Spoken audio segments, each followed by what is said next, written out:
Chris Paul, let's start with him. What do you think about the potential pressure of him to win the whole thing now? Start don't mean nothing. It's how you finish. And once again, we done. Chris Paul goes by many names: CP3, point guard, loser, and maybe a few other words that I can't say within the first minute of a video. And that's natural. No one spends 15 years near the top without making a few friends and a lot of enemies. But the polarization surrounding Paul cuts a little deeper, and it's all centered around one glaring hole in his resume. In spite of all the individual brilliance, accolades, and team success, Chris Paul has never won a championship. How does someone spend over a decade as one of the biggest names in sport without ever reaching the mountaintop? The answer lies somewhere at the end of a winding, evolving, and tragically human story of a point guard's battle with control.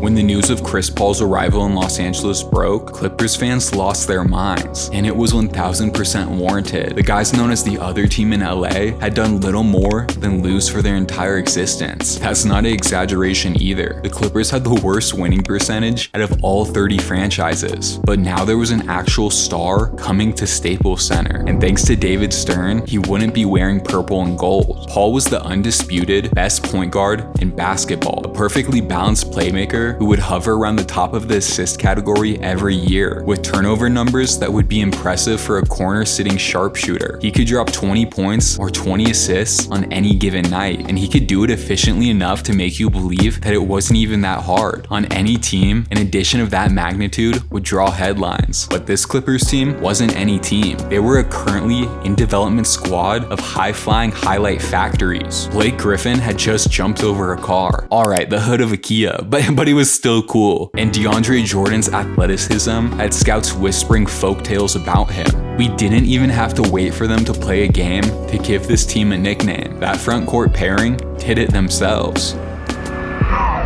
Thank you. Yeah! Are you serious? That big Lob City. I sincerely want to say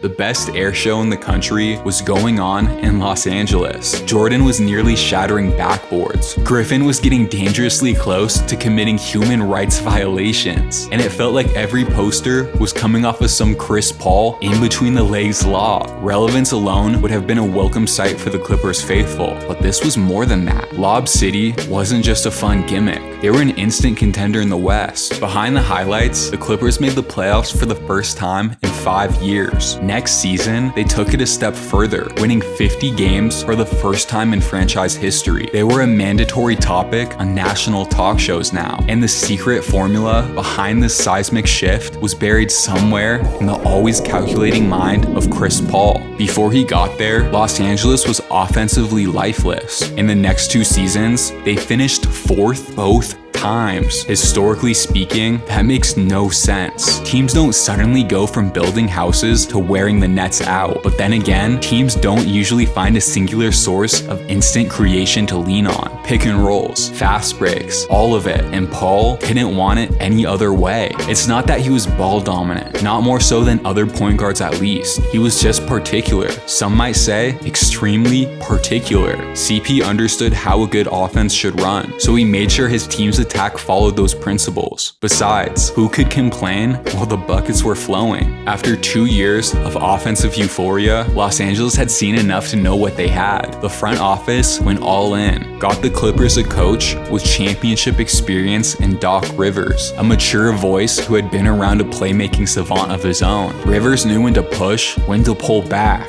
and when to get out of the way entirely. And in LA, he mostly did the last thing. Doc gave his new point guard full control, ensuring the ball was either in his hands or on its way at all times. After that slight adjustment, the team would finish with their best record ever and the #1 offensive rating in the NBA. Paul would lead the league in assist percentage, and against all logic, he also led the league in assist to turnover ratio. Again, historically, that makes no sense. Playmaking efficiency is not supposed to increase with volume. There is no comparison for this. Of course, none of it would mean anything without some postseason success, and their round 1 matchup wouldn't be a typical opponent for a 57-win team. The team staring back at them would be led by a backcourt that had been dubbed the greatest shooting backcourt of all time by their head coach. At the time, we all laughed. Turns out the only difference between a heretic and a prophet is time.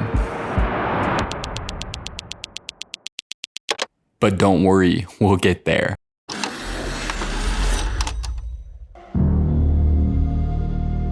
Steph and Clay gave them hell in 7 games, a perimeter assault that nearly melted the Clippers, but LA kept their composure in the critical moments and found a way to move on. An early sigh of relief after running into a future superpower still fooling with the blueprints. Unfortunately, the next thing this bracket of monsters had to offer was a fully developed juggernaut knocking on the door of infamy. Russ, KD, and the OKC Thunder, your favorite scorer's favorite scorer, and your favorite point guard's most hated matchup. This was a true toss-up, a captivating clash of cartoonishly talented rosters that no one had a great read on, and through 4 games, it reflected that. A 2-2 tie reinforced how even this matchup was. It also made Game 5 exceptionally important. 74% of teams who win Game 5 in a 2-2 tie go on to win the series. This wasn't do or die, but it was do or come really close to dying. The game was no different than any other in the series. Every Griffin dunk matched by Westbrook. Every CP3 pull-up matched by Durant. But with minutes to go, the Clippers were up by 5 with a chance to wrap this one up. They put the ball in their leader's hands, spread the floor, and Chris Paul delivered. A vintage mid-range fadeaway to silence a roaring crowd and all but put this game out of reach. Durant responded with a clutch 3, annoying but probably inconsequential. Then the Thunder got a stop, then a layup. Just like that, the Clippers were only up 2 with 17 seconds left, and the crowd was shaking the stadium in typical OKC fashion. Normally, a team would be nervous here. It legitimately felt like the roof was on the verge of caving in, literally and figuratively. But the good news was, Chris Paul had the ball. All he had to do was calmly knock down some free throws, or keep the ball out of harm's way. 2 things he did better than just about anyone in the world, until this very moment. Westbrook dashed at him. Paul inexplicably left his feet, and the ball bounced into Reggie Jackson's arms. Okay, the Titanic had hit the iceberg, but the ship hadn't sunk yet. LA still had the lead after a smart Matt Barnes block kept OKC off the board. A good defensive possession still ended it, and even a bad one gave them a chance to end a tie game. Instead, water started filling the hole. While trying to contest a Westbrook 3, Paul fouled him, and after Westbrook buried all 3 free throws, CP frantically dribbled down the court and turned the ball over before getting a shot up. The Clippers would lose the series at home, in spite of a Chris Paul masterpiece. No one remembered the full season of historically efficient playmaking, or the offensive onslaught Paul commanded for the entire year. The meltdown stole the headlines and gave way to widespread critique. The Clippers were too reliant on their point guard, and their point guard was too reliant on himself. In a matter of years, the best era in franchise history was a hazy memory, and Chris Paul was onto a new team and a new challenge. For the first time in his career, his fate would hinge on whether or not he could trust another creator.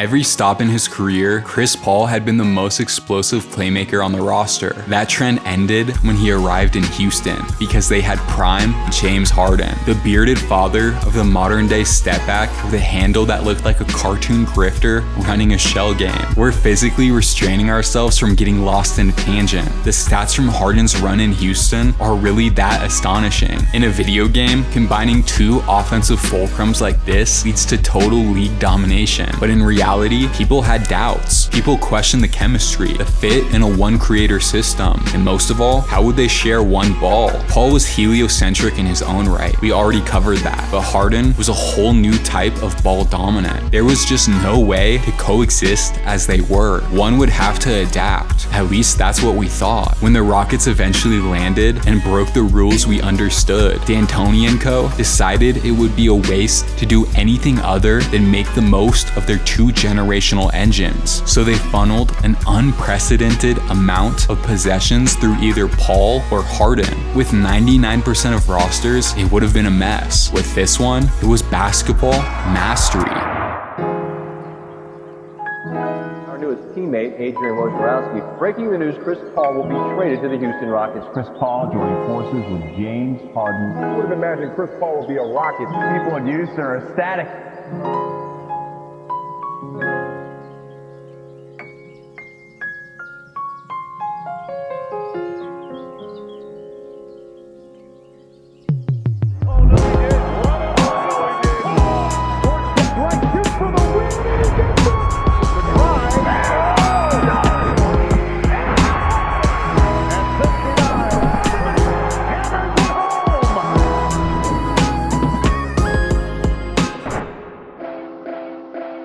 An analytics-backed machine that produced wide-open looks from the most efficient spots on the floor and attacked the weakest links in the defense with an unflinching brutality. The Rockets would win 66 games that year on the backs of the best offense in the league. Then in the playoffs, they sent the Timberwolves back to the drawing board before making Utah's elite defense look like a wall of wet paper. For the first time in his career, Chris Paul was going to the conference finals. It was just a damn shame that the basketball Death Star was waiting for them. So that Warriors team that he dismissed back in 2014 kind of made a little run of their own. 2 titles, 3 finals appearances, and 0 Western Conference Series losses since that 7-game battle with Lob City. Steph and Clay were now officially Steph and Clay. Draymond Green was a regular DPOY frontrunner. And just for good measure, they added Kevin Durant in free agency a couple years before. This Rockets team was great, historically great even, and still no one expected them to win this series. Not before the series, not after a Game 1 loss, not after a Game 2 win. Splitting the first 2 at home wasn't disastrous, but it meant they had to win at least one of the next 2 in Oracle. And if you remember Oracle, then you just flinched at those words. No one beat that Warriors team in that elephant graveyard, and a Game 3 blowout just reiterated the redundancy of trying.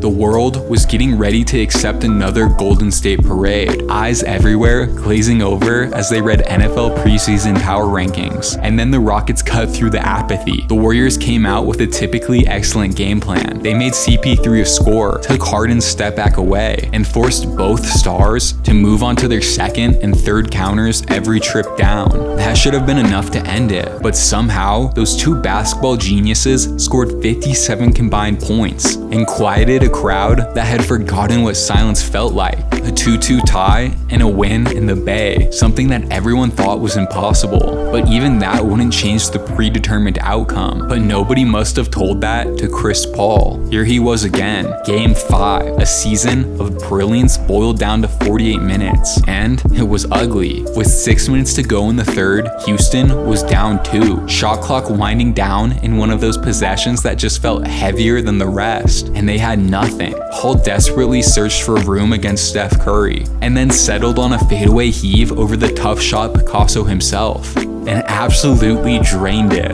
As he shimmied back down the court, the narrative clicked. Chris Paul wasn't afraid of the Warriors. And because he wasn't, none of the Rockets were. They grinded it out, found a way to hold on to their lead with 1 minute to go. Unfortunately, this was the part where fate stole the pen once again. Chris Paul was limping. He hobbled over to the bench after a timeout, holding onto his hamstring as he watched the Rockets secure the biggest win of his career, praying to every deity in existence that he could tough it out in Game 7, if not Game 6. Then, reality restated its ambivalence to fairness. Chris Paul was done for the series. The Rockets would lose in 7, the opportunity he had been waiting for, and it was stolen away right as he saw the sun peek over the mountain. At this point, a nice retirement home on some Florida beach would have been calling my name. He gave it all he had, and clearly it just wasn't meant to be. But to this crazed competitor, a trek through the desert sounded more appealing.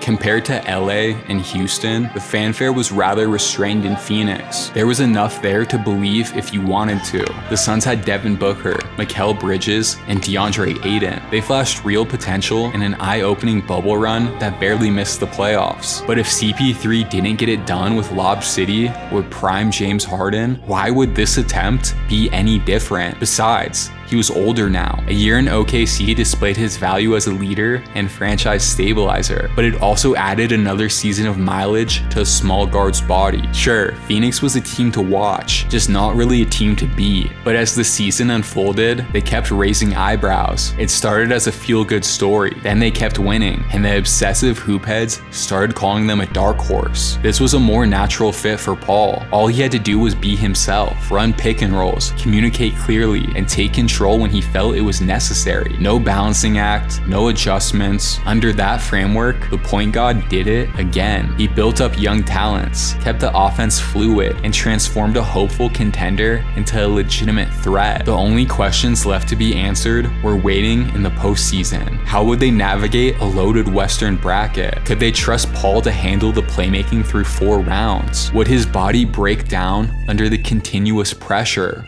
Round 1 was encouraging. Yes, Anthony Davis got hurt, but if anyone deserved to benefit from some injury luck, it was CP3. Round 2 was a breeze, a sweep of the compromised and still developing Nuggets. Alright, 2 rounds done. That means another shot at the Western Conference Finals. And the opponent was, how about that? The Clippers weren't the Clippers that Chris Paul knew. They had new stars, new uniforms, and a new owner. Not the clash we wanted, but close enough to feel meaningful. That said, the Suns were healthier and better prepared. They sprinted out to a 3-1 lead before a Paul George 40 ball gave the Clips a fighting chance. Game 6 would be in Staples Center, the last game played in that arena under that name. The home of Paul's first tour under the national spotlight. And on its final night, he gave it one last nostalgic memory. 41 points in a 27-point blowout, mid-range pull-ups, sidestep threes, everything in between. The past was the past now, old or not. Paul was the playmaker of the Western Conference champs. The only thing standing between them and that elusive trophy were the Milwaukee Bucks and their Greek hero, Chris Middleton, Drew Holiday, Brook Lopez, and of course, Giannis Antetokounmpo, a defensive institution finally reaching their potential. The stage was set, an ascending super talent demanding his moment, an icon of the past taking back the one he never had. And in Game 1, Chris Paul made sure everyone watching knew that he still had it. 32 points and 9 assists led the way for a Game 1 win. Then 23 and 8 accented a Devin Booker heater en route to a 2-0 lead. It was too early to get excited. If you've made it this far in the video, you should know that. Something always went wrong when the light started shining through the tunnel, and sure enough, it did right here. Giannis put on his cape, turned away lobs that were supposed to be uncertainties and tied the series up at 2 games apiece. Now would you look at that? Game 5. Our protagonist's most fickle venue, the site of his greatest achievements and darkest failures. In every other instance and moment in his career, he would put the team on his back and live with the result. This time, he just played his part, ran the offense, got his scores the ball in their spots, picked his shots as they came. They went up early, down late, and CP3 stayed consistent throughout all of it. With a minute left, he drove around Pat Connaughton and finished at the basket to pull the Suns within 1. Maybe it was the memory of that OKC turnover. Maybe it was the countless lessons he learned along the way that we'll never know. Or maybe it was just because Devin Booker was the better scorer. But here, in the most pivotal moment of his career, the kind of play he'd been trusted to control for his entire career, he put the ball in his co-star's hands. Booker drove, got to his spot, stopped, pump faked, and just before he made his move, Jrue Holiday ripped the ball away. Paul ran down, the only man standing in the way of imminent defeat. He slowed the ball, turned with the pass, and pushed Giannis in the air with everything he had. It didn't matter. Giannis finished the dunk. The Bucks won, and then they finished the series off back at home. Chris Paul hasn't been past the second round since. Now as you watch the green and white confetti fall, we have a question, one that we've been dancing around the entire video. What is Chris Paul's legacy? How do we marry the failures with the triumphs? How do we reconcile the greatness with the shortcomings? Where does he stand in the pantheon of basketball? There will be different answers from everyone. Consensus doesn't come easy these days, but for what it's worth, here's ours. Chris Paul is a tragic figure, not in a contemporary sense, not someone we should mourn. It's more nuanced than that. He's a first ballot Hall of Famer, one of the defining point guards of a 2-decade stretch, and someone who looked up at destiny, stared into its eyes, and spit in its face. A rare competitor with the strength to walk through soul-crushing denials, the humility to adjust, and the resilience to accept every result as temporary, even when they felt redundant. Call him what you want, that's your prerogative. But to us, he's an echo of Homer heard 10,000 years later, a Greek tragedy played out on hardwood floors.